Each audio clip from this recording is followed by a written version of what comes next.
Good day, ma'am. Good day, classmates. My name is Jayson Butal, and for today's video, I'm going to discuss to you my chosen technopreneurship in our accounting, which is the Icon product. See clear and think clear. So, what is Icon product? So, when we say Icon, it's product to protect our eyes. Our main product is a frame such as eyeglasses and sunglasses. You can use this outside and inside. You can use this everywhere and anytime you needed and wanted to. This can help for you to protect your eyes and easily read small letters or even words. Just buy and put the frame on your eyes and it will be satisfying and helpful. What are the ethical theories? When we say ethical theories, are attempts to provide a clear unified account of what our ethical obligations are. There are different or categories of ethical theories. First is the utilitarianism, Kantianism or deontology, social contract theory or contractarianism, virtue theory. Let's discuss first about the utilitarianism. The utilitarianism, which says that the right thing to do in any situation is whatever will do the most good. Most of the problem in a company are quality control, pricing, marketing, fitting and comfort, and style and trends. So, we the Icon company is producing the best outcomes of our products, ensuring that the frames are of high quality and do not break or malfunction easily is important for customer satisfaction and for maintaining for the company's reputation. Next is the deontology. This theory asserts that certain actions are inherently right or wrong, regardless of their consequences. It is based on the idea of moral duties and obligations. So we here in Icon Company, we are fair in pricing. Geontologists might argue that it is a moral duty to charge fair prices for the frames, even if doing so leads to lower profits. This could involve considering the cost of production and other expenses, but not overcharging or taking advantage of customers. Respect for workers.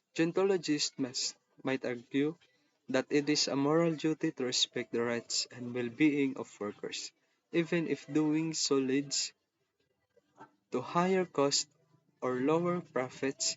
This could involve paying fair wages, providing safe and healthy working conditions, and not exploiting or mistreating workers.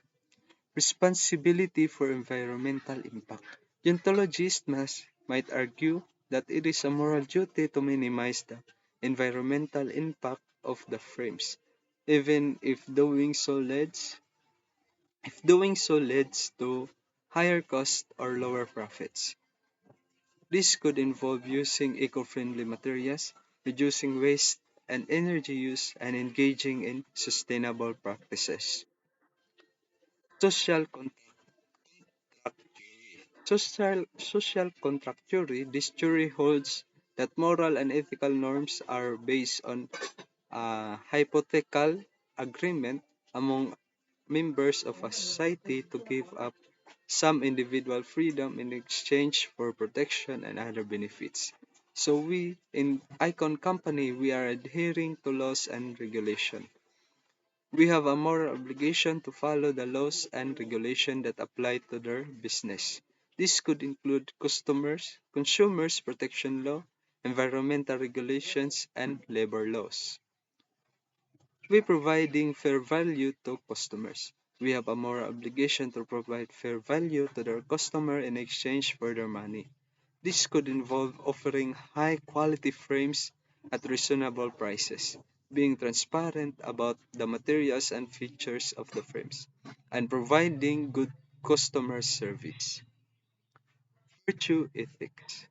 Virtue ethics. This theory focuses on the character of the person making ethical decisions rather than specific action being taken. It emphasizes the importance of cultivating virtues such as honesty, compassion, and courage. We in Icon Company, we have honest, being honest and transparent in advertising and business practices is a virtue that is highly valued in virtue ethics. We are fair, fairness, treating customers and workers fairly, and with respect is a virtue that is highly valued in virtue ethics. Compassion. Showing compassion and concern for the well being of others is a virtue that is highly valued in virtue ethics. Courage. Being courageous and standing up for what is right is a virtue that is highly valued in virtue ethics. Technology's impact on privacy. What is privacy? Privacy is the right to be left alone and free from surveillance and unreasonable personal intrusions. Information privacy is the right to determine when and to what extent information about oneself can be communicated to others. This applies to individuals, groups, and institutions. Privacy can be interpreted quite broadly, which contributes to the debate concerning privacy expectations and availability of personal information. Most of the company collects data of the customers and workers. So we have data collection and tracking. We, the Icon company, collects data on its customers and workers, such as their personal information, purchase history, or location data. And we have a strong security measures in place to protect it. Intellectual property law. Intellectual Property Law or RA 8293. The Intellectual Property Code contains provisions which protect the rights of authors, inventors, programmers, and other gifted citizens regarding their intellectual creations. Other laws which govern the use of technology, e-commerce, access devices, Regulation Act, Cybercrime Law. So with the Icon Company, we have patent law, Patent law protects inventions and allows inventors to prevent others from making or using, selling, or importing their inventions without permissions. Trademark law. Trademark law protects distinctive sign, symbols, or words that are used to identify and distinguish a product or service from those of others. So, RA 8293, Intellectual Property Code of the Philippines. Intellectual property rights consist of copyright and related rights, trademarks and service marks, geographic indications, industrial design, patents, layout designs, and protection of undisclosed information. Freedom of expression and its limitation. Freedom of expression, a fundamental freedom under the Charter rights and freedom, is the right to express beliefs, thoughts, ideas, and emotions, to share information, and to seek and receive information and ideas without restriction. Some common limitations on freedom of expression include incitement to violence. Speech that promotes or incites violence or harm to others is generally not protected by freedom of expression. Defamation, speech that damages the reputation of another person or group, may be restricted if it is considered defamatory. Obscenity, speech that is considered sexually explicit or offensive may be restricted if it is considered offense. National security, speech that poses a threat or a threat to national security may be restricted in certain circumstances. Privacy, speech that invades the privacy of others may be restricted in certain circumstances. Commercial speech, speech that is intended primarily to promote a product or service may be subject to additional regulation in some countries. Cybercrime law. Cybercrime laws are legislation that set the offenses and penalties for cybercrimes in order to make one liable for their wrongdoings using the cyberspace. Cybercrime is defined as the crimes of wrongful acts directed and committed through the use of computers, information communication technologies, or data. The Cybercrime Prevention Act of 2012, also known as Republic Act number 10175, is the foremost statute in the Philippines. Its purpose is to direct certain legal issues concerning the use of cyberspace, online interactions, and the usage of internet in the Philippines since the advancement of technology is a fast becoming trend in the Philippines. Cybercrime is an encompassing legal. It has capacity to affect almost every area of the law of society. It crosses over transverses civil, company, commercial, and intellectual law. There is a craving for a one-stop, non-shop definition of cybercrime. There is none. There is can be none due to the ingenuity of the perpetrator and lack of awareness of the victim. Cybercrime itself is a continually evolving subject, scenario, and phenomenon. It cannot be pigeonholed in time and place. It is extraordinary because it is happening all around us every minute of the day without us necessarily thinking about it and or being aware of it. It is because of this general lack of awareness, whether it be in specific or general terms, that cybercrime occurs unconsciously and or subconsciously depending on the level of perceived risk by ourselves and institutions such as a large and small, national and international, global firms and corporations, and financial institutions that cybercrime is perfectly suited to the modern world in which we live.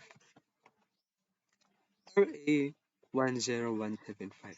The Cybercrime Prevention Act of 2012, also known as Republic Act number 10175, is the foremost statute in the Philippines. Its purpose is to direct certain legal issues concerning the use of cyberspace, online interactions, and the usage of internet in the Philippines. Since the advancement of technology is a fast becoming trend in the Philippines. Republic Act 10175 intends to protect consumers who are dependent on cyber laws to safeguard them online fraud or identity theft. This law is made to prevent identity theft, fraud, and theft using the credit card and financial and commercial crimes that usually happen online. It also safeguards the children from child pornography and trafficking using the cyberspace. Last, of course, it protects the individual's privacy information and it respects the dignity of the person, though penalizing malicious imputations. Intellectual properties.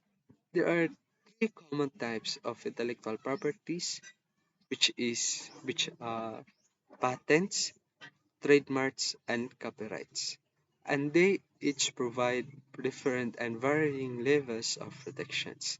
So let's discuss first about patents. So when we say patents, assume someone has invented a pencil and has described their pencil in detail in the patent. A claim at the end of the patent may recite a writing instrument comprising an elongate body and a marking material protruding from the elongate body. If an authorized entity now makes, uses, or sells a pencil that has these claims features, the patent owner could sue for patent infringement. Notice how the pencil claim could also cover other writing instruments such as a pen or even a tube of lipstick, both of which may have an elongate body and a marking material protruding from the elongate body. Trademarks. Trademarks commonly brand names and logos are source identifiers that are intended to protect the public from confusion about the origin of goods and services. Trademark protection, unlike patent and trademark protection, can last forever provided trademark owners renews their protection and appropriate intervals. Copyrights. Finally, copyrights. It protects the works of authorship, such as novels, music and lyrics, paintings, and software, among many others. Providing protection to authors fosters and induces creativity and original ideas and allows those ge- who create original works to profit from their workers. Copyrights last for the life of authors plus 70 years, or in cases of a work made for hire, the shorter of 95 years from publications or 120 years from creation. So that would be all. Thank you for watching and thank you for listening.